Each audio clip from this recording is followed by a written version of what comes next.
តោះបងអរគ្នាសម្រាប់បងដែលគាត់អាសាទិញទឹកកកពីខាងក្រៅមកញ៉ាំមានការភ័យព្រួយចំពោះខ្លាចទិញទៅប៉ះទឹកកកស្អាតញ៉ាំទៅប៉ះពាល់ដល់សុខភាពហើយពិសេសសម្រាប់បងដែលអត់សូវមានពេលវេលាសម្រាប់ច្រកទៅសម្រាប់ការសេតសម្រាប់ញ៉ាំណាបងក៏លេចមកមើលទូទឹកកក LG ប្រភេទនឹងបានគឺមានទាំងទឹកកកអូតូនិងកន្លែងចុចទឹកញ៉ាំហើយកាន់តែពិសេសទូទឹកកក LG មួយនេះគឺជាប្រភេទ inverter សន្សំសំចៃភ្លើងហើយក្រៅពីនឹងទៀតគឺខាងក្នុងគឺធំទលាយខ្លាំងមែនទែនបងសម្រាប់បងដែលគាត់អត់សូវងាយចុះផ្សារមានន័យថាមួយអាទិត្យអីគាត់ទៅផ្សារម្ដងគាត់ត្រូវទិញបន្លែទិញសាច់ឲ្យមកទុកនៅផ្ទះណាបងអាចជ្រើសធម្មតានឹងបានគឺធំទលាយខ្លាំងមែនទែនបងទាំងប្រអប់ដាក់បន្លែទាំងកន្លែងដាក់សាច់គឺ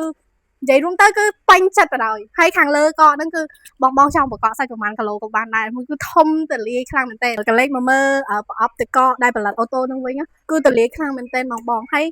និយាយរួមទៅគឺសុវត្ថិភាពក្នុងការញ៉ាំបងអាចចាក់ទឹកស្អាតយើងបងចាក់ទឹកហើយវាផលិតទៅជាទឹកកកសម្រាប់យើងញ៉ាំបានហើយអាទឹកហ្នឹងក៏វាយើងអាចចុចញ៉ាំនៅខាងក្រៅបានផងដែរបងហើយកាន់តែពិសេសទៅទៀតគឺទូទឹកកក LG ប្រភេទនេះគឺមានមុខងារដល់ខ្លួនលេងសម្រាប់សេលចំហាយតិចហ្នឹងកុំឲ្យវាភាយចេញក្រៅអញ្ចឹងនៅពេលដែលបង